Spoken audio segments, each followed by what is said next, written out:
10, onde nós iremos aprender do pecado para a salvação pela graça. Culto de Santa Ceia, que nós celebramos, que nós esperamos como igreja a volta do Senhor Jesus. E só espera a volta do Senhor Jesus quem é salvo.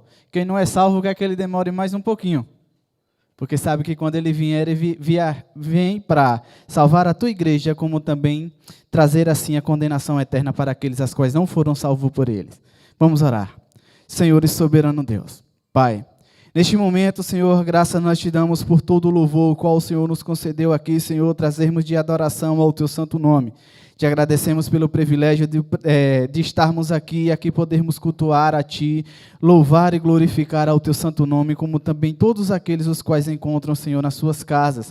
Porque um atributo do Senhor que é maravilhoso é a sua onipresença. O Senhor está em todos os lugares. E assim o Senhor conforta o coração de cada um. E que o Senhor, Pai, venha essa noite preparar os nossos corações para que nós sejamos, Pai, transformados, Senhor, e modificados pela Tua palavra. E que cada dia mais nós venhamos a Te buscar, a Te servir, a Te adorar. E assim, Senhor, que o Senhor nos leve, Pai, cada dia mais crescermos na graça e no conhecimento de Ti. E assim Te entregamos, ó Pai, a direção da Tua palavra, em nome de Jesus. Amém.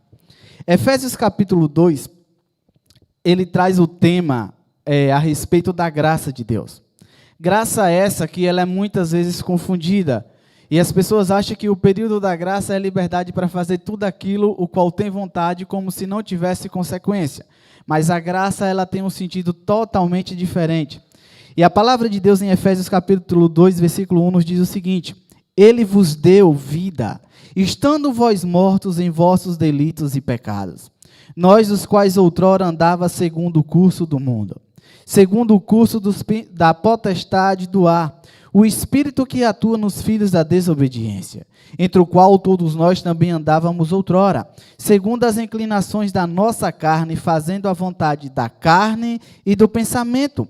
Éramos por natureza filho da ira, assim também como os demais. Mas Deus, sendo rico em sua misericórdia, por causa do teu grande amor para com o qual nos amou, estando nós mortos em nossos delitos, Ele nos deu a vida juntamente com Cristo. Pela graça sois salvo. Juntamente com Ele, Ele nos ressuscitou e nos fez assentar nos lugares celestiais em Cristo, para mostrar no século vindouro a suprema riqueza da tua graça, em bondade para conosco, Cristo Jesus. Pela graça vós sois salvo, mediante a fé. Isso não vem de vós, é dom de Deus, não é pelas obras, para que ninguém se glorie, porque somos feitura dele, criado em Cristo Jesus para boas obras, das quais de antemão Deus preparou para que nós andássemos nela. Então, quando nós lemos esse versículo, nós temos que refletir duas coisas. Na igreja contemporânea de hoje, muito se prega a respeito da graça, e graça nada mais é favor imerecido. Nós não merecíamos, mas nós somos salvos pela graça. Quando se traz o atributo de graça, muitos vivem como se não precisasse de igreja, como se não precisasse mudar, como se pudesse viver da mesma maneira como vivia, e que o amor e a graça de Deus trará salvação para todos nós. Só que esse versículo aqui que Paulo traz em Efésios, ele nos traz duas reflexões. Primeiro, ele diz que ele nos deu vida. Se ele nos deu vida, nós estávamos mortos. Porque a Bíblia diz que, assim como o pecado entrou por um só homem no mundo, Adão, a salvação também veio por somente um, Cristo Jesus. E eu e você, nós somos geração adâmica, nós somos descendentes de Adão. Adão pecou, consequentemente nós somos pecadores. Se nós somos pecadores, nós estávamos mortos, nós não tínhamos vida. Não vida, porque muitos que estão lá fora no mundo, nós que pecamos, vão dizer, mas eu estou aqui respirando, falando, então eu tenho vida. Mas isso não é vida, porque isso terá um fim. E quando eu digo estar morto, é porque todo pecador, como aqui Paulo diz, ele é escravo da carne e do pensamento. E aquele que tem vida, ele tem poder de escolha. Quando nós falamos de pecado, a outra dúvida a respeito da graça, e quando nós falamos a respeito da salvação, uma dúvida frequente que acontece é que as pessoas dizem, eu não entendo como fulano diz que é salvo. E o mundo lá fora, ele olha para a igreja e vê na igreja o quê? Pecadores. Não é isso? E diz, como é que aqueles pecadores se proclamam salvos? E o mundo lá fora, ele começa a julgar. Aquele pecado que aquele cristão faz, eu não faço. Então, como é que diz que é crente cometendo aqueles erros? E as pessoas acham que ser cristão é ser perfeito. Mas aqui a Bíblia diz que a graça, a vida que Deus nos deu, ela não nos leva à perfeição, ela nos leva a buscarmos a perfeição. A perfeição que nós seremos o quê? Glorificados, transformados, e não habitaremos em corpos carnais, mas em corpos celestiais. Então nós seremos semelhantes aos anjos, então nós não pecaremos mais. Mas enquanto eu andar, enquanto eu respirar, enquanto eu viver, eu vou errar. Aí muitos irmãos vão dizer, mas nós como os cristãos temos que ser santo. O mundo lá fora, quando você convida essas pessoas para vir para igrejas, muito olha e diz, mas eu tenho uma vida melhor do que muitos crentes. Mas eu vou aqui trazer um resumo a respeito do pecado. A Bíblia, quando ela fala do julgamento, Deus diz ele que vai julgar nossos pensamentos e os nossos sentimentos. A Bíblia deu os 10 mandamentos. 9, qualquer ser humano pode julgar. Não roubarás. Eu posso julgar quem roubou? Posso, porque fisicamente, se tiver testemunha, a depender se ele foi pego no flagra, eu tenho como executar juízo. Todos os mandamentos, mas um mandamento, ele é subjetivo. Por exemplo, não cobiçarás. Eu posso aqui, Breno está comigo essa noite, eu posso dizer o que Breno está pensando? Então posso julgar se ele está cobiçando ou não? Não. Posso julgar o que Najara está pensando? Posso julgar o que Luana está pensando? Não. Mas quem julga? Deus. Então vamos supor que você é uma perfeição em pessoa. Você é tão perfeito que carnalmente você não cometeu nenhum pecado hoje. Perfeito, não é isso? Mas a psicologia diz que nós temos 10 mil pensamentos por dia. Você controla seus 10 mil pensamentos? Não, 10 mil. Mas vamos dizer que você é muito bom, é quase um anjo na terra. Não. Perfeição. Você só tem aí 5 pecados por dia em pensamento. Quantos dias tem por semana? 7. 7 vezes 5, 35. 4 semanas no mês, 70. Não é isso? Não, 70, 140 pecados por mês. Em um ano dá 1.140 com mais 280, 1.320 por aí. Depois vocês confiram em casa. 1.320 pecados por ano. Eu tenho 32 anos, ou seja, eu tenho 34 mil pecados. Se eu morresse hoje nessa perfeição de pessoa, eu chegaria no céu, qual era o advogado que ia me defender com mais de 38 mil crimes? Teria defesa? Condenação na certa. E eu fui otimista, eu coloquei que eu só pequei por pensamento 5 vezes ao dia. E outrora nós que vivemos no tempo da obediência, quem merecia que ser salvo? Quem em casa merecia ser salvo pode dizer que é bom. Mas quando você fala da palavra de Deus, muitas pessoas dizem, quando eu melhorar eu vou para a igreja. Mas a Bíblia diz que eu estava preso no mundo carnal aos meus pecados carnais e aos meus pensamentos e à minha vontade. Então, por livre e espontânea vontade, nós nunca iríamos deixar o pecado. Por isso que Paulo diz, do pecado para a salvação. Por quê? Porque o pecado ele é existente em minha vida. E eu preciso da graça de Deus. Então, como é que eu sou salvo? Aí você pergunta para alguns cristãos, e aí, irmão, como é que você está? Estou trabalhando para ser salvo. Você vai trabalhar e vai morrer trabalhando, porque nós fizemos uma conta aqui, você sendo uma perfeição em pessoa, morrendo com 32 anos, tu ia mais 35 mil pecados. Imagina o tanto que tu não teria que trabalhar, que eu só fiz a conta de pecar por pensamento. Eu não vou aqui nem falar os pecados carnais que cada um comete. Como você vai trabalhar para ser salvo? Como você vai alcançar a salvação? Foi essa dúvida que os discípulos tiveram. Quando o jovem rico chegou para Jesus e disse, mestre, o que é que eu preciso fazer para ser salvo? Jesus, seguir todos os mandamentos e falou. Aí ele disse, isso eu faço. Ele vai e vende tudo o que tem. Aí o jovem rico ficou preso à riqueza. Aí Cristo começou a falar a respeito da salvação. Os discípulos que estavam com Cristo olhou para ele e disse, é impossível o homem ser salvo. Aí Jesus conforta, dissestes bem, é impossível. Imagina a cara de decepção dos discípulos, andando com Cristo, vendo milagre, vendo salvação, e Jesus diz, é impossível para o homem ser salvo. É impossível Breno ser salvo, Luana ser salvo, eu ser salvo, mas ele diz o quê? Para Deus todas as coisas são possíveis.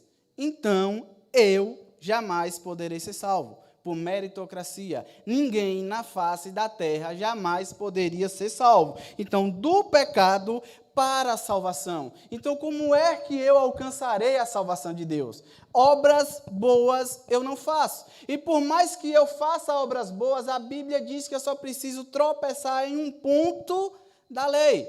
Aí, Hernandes Dias Lopes, ele deu um exemplo de um omelete. Nós vamos fazer um omelete. Eu pego 10 ovos, quebro o primeiro, está bom. O segundo, está bom. O terceiro, está bom. Até o 19º está bom. Eu quebro o décimo, está ruim. Eu já coloquei o 10º no omelete. Você come esse omelete? Por quê? Ele está estragado por causa de um ovo. Por causa de um pecado. No céu não entra pecado. Impossível humanamente. E Paulo ele diz, mas Jesus ele nos deu vida. E essa vida de Deus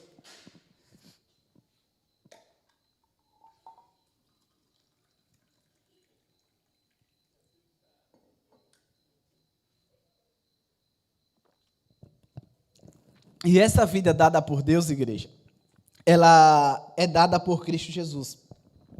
Onde entra dois conceitos que nós temos que ter: perdão e justificação. E a justificação, ela se torna superior ao perdão, a justificação por Cristo. Vamos lá, Breno que está aqui na câmera, eu vou dar o exemplo de Breno. Breno está falido, devendo 1 milhão. Eu pego 1 milhão, pago a dívida de Breno. Breno tem dívida? Não. Mas ele está rico ou falido? Continua falido. Então, ele teve a dívida perdoada. Perdão sem justificação é a mesma coisa. Você teve seus pecados perdoados. Mas se você não foi justificado por Deus, você é filho de Deus? Não. Então, muitos buscam perdão, alcançar riqueza, benevolência, mas muitos esquecem da justificação. A justificação ela é dada por Cristo Jesus a partir do momento que nós aceitamos como verdadeiro e único Salvador. O relógio não se converte, então vou acelerar. Vou do meio para o final. E Paulo diz então, a partir do 5, estando nós mortos em nossos delitos, Deus nos deu, juntamente com Cristo Jesus, a vida. Pela graça sois salvo. Então, junto a Cristo, por causa de Cristo, eu fui salvo pela graça. No dia de hoje, onde nós vamos celebrar a Santa Ceia, nós estamos dizendo, eu fui salvo por Cristo Jesus. Então, eu espero a vinda dele para buscar a tua igreja. Quando o pastor ele traz muito a palavra de Coríntios, que ele diz para o homem julgar a si mesmo, é que nós temos que ter sempre essa ciência, que eu faço parte do corpo de Cristo não por quem eu sou, porque nós já fizemos aqui uma continha básica. Se nós fôssemos anjos ambulantes, nada não, nós teríamos 1000 pecados por ano. Mas nós sabemos que dos 10.000 pensamentos, nada não, 70% é ruim. Então, jamais poderíamos, de plena convicção, dizermos, eu faço parte do corpo de Cristo porque eu sou perfeito. Mas porque Cristo é perfeito, eu faço parte do corpo dele. É onde entra um assunto interessante para os desigrejados. Os desigrejados se acham tão perfeitos que não querem fazer parte de uma igreja que Cristo, sendo perfeito, morreu por ela. Aí eu pergunto como? Porque eu não sou perfeito e a igreja não é perfeita. Por que a igreja não é perfeita, Marcelo? Porque eu faço parte dela. Se eu faço parte dela e eu não sou perfeito, ela é perfeita? Se os outros irmãos são, é consciência dele e Deus. Então eu busco a perfeição e eu faço parte do corpo de Cristo, porque eu só encontro a perfeição nele. Por isso que a igreja é perfeita. Não por ela, mas por ele, que morreu por ela. Justificação. Salvos sois pela graça. E diz, juntamente com ele, ele nos ressuscitou. Deus, ele nos deu vida. Diferente do mundo lá fora que vive iludido pelo pecado, quando Deus, ele nos dá liberdade, ele nos dá tamanha liberdade que nós podemos dizer não até para a vontade de Deus. Vai dizer, como? Quantas vezes Deus quer que você faça algo e você diz, Deus, não. Por exemplo, quando você peca. Quando você peca, você sabe que é pecado? Sim. E por que você peca? Porque você diz, Deus, a tua vontade é boa, mas agora não, a minha. Você disse não para quem? Para Deus. E o pecado ele é tão miserável que você, por suas forças, você não pode dizer não para ele. Então, Deus, ele verdadeiramente, ele nos dá a liberdade, ele nos dá vida até para, muitas vezes, negarmos até a vontade dele. E ele nos faz assentar nos lugares celestiais. Aí lembra do exemplo que eu dei? O perdão, ele paga a dívida. A justificação, ele te dá algo melhor.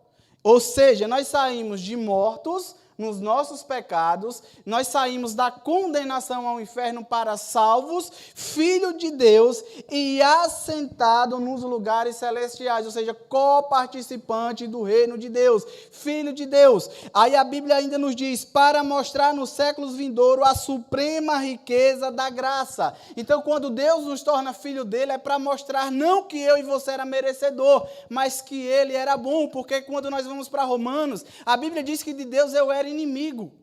E ele é tão bom que me perdoou e não me tornou simplesmente amigo, ele me tornou filho. Ele me faz assentar, ele me faz me dar morada. E não é qualquer morada em qualquer lugar, é morada no reino dos céus. E ele diz assim, porque pela graça sois salvo. Mais uma vez, a perfeição de Deus. Deus é tão bom que até o meio que eu sou salvo não vem de mim, vem dele. Ele diz, pela graça sois salvo, favor imerecido, mediante a fé. Isso não vem de vós, é dom de Deus. Você era incapaz de acreditar em Deus sozinho. É a Bíblia que diz, mediante a fé, que é dom de Deus. Aí se vocês perguntarem, mas como é que eu adquiro fé? A fé vem pelo ouvir e o ouvir da palavra de Deus. Esta é a função da igreja. A função da igreja é proclamar o evangelho.